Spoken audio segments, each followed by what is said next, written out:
Then you realize that the government doesn't have the capacity to employ every graduate when we come out of school. And that is just a reality, not just in Ghana, but anywhere in the world, okay? That is why entrepreneurship is very much important. So there are some basic points I just listed here. All of us cannot get employment in the public sector, which is a reality. All of us cannot also be what? Millionaires. This is a reality of life. Some have to be millionaires, some have to be what? Billionaires, thousandaires. You see, being at the top is like, the top is a pyramid. When you look at a pyramid, the top of it is very small, okay?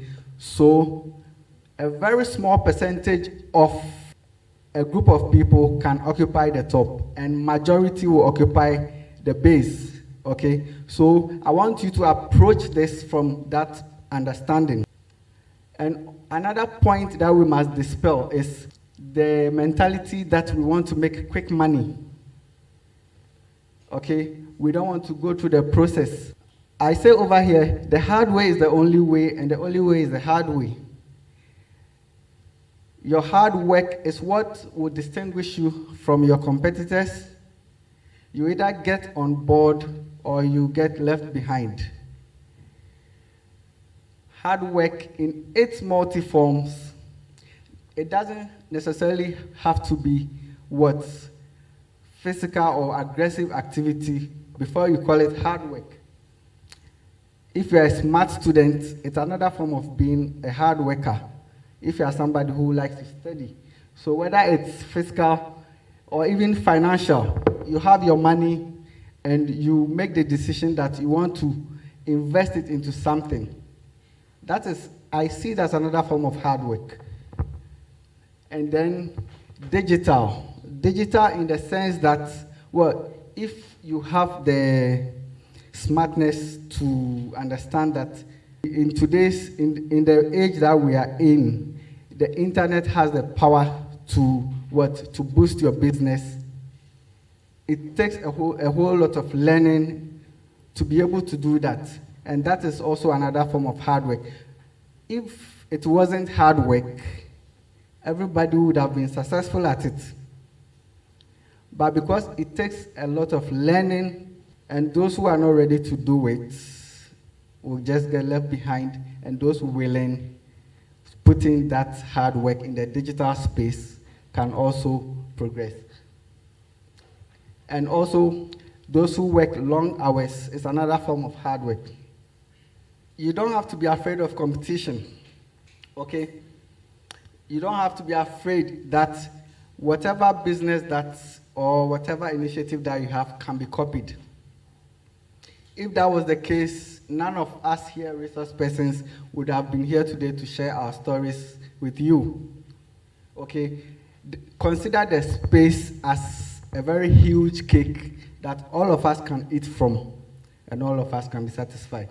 So, it's okay that people can copy what you do, but what would distinguish you is that if they cannot work as hard as you, they cannot beat you. We also want you to dispel any self-doubt in yourself that you are incapable of achieving anything. Dispel any form of disbelief because you are able to rise above any form of hardship. Okay, next slide. Dispel the notion that you cannot start a business without capital. As I go on, I will explain, because that has been part of the Dondo Garden story. Don't be afraid to make mistakes. Dispel the notion that mistakes are bad. In gardening, you don't get judged, okay? Especially when you're a starter. Any mistake is a form of what? Improvement. And dispel the notion that your problems are bigger than your potential. Maybe all of us are coming from different backgrounds. So everybody and what they are dealing with personally, whether in the family, relationship, or whatever, okay? But let none of these things stop you. Maybe some of us here, some of us here might be unemployed but have so much responsibilities on us. Maybe your aging parents are at home and they depend on you. Maybe your younger siblings are depending on you for their fees and you don't have a job. What are you going to do? I need you to dispel the idea that you cannot rise above those situations, because we are going to show you, based on gardening, how you can also come out of this. Also dispel the idea that you need a vast land to start something as simple as a fruit and vegetable business. The age where you needed huge space of land to do gardening is long gone. Now with urban gardening techniques, you can make the most out of limited amount of space. When you have mastered taking care of a small-scale garden, then you can be able to manage a large-scale farm. As somebody from an agricultural background, you can understand that it is also unacceptable that people who have pursued agriculture will complete school and say that they don't have jobs, and then other people are coming into that space.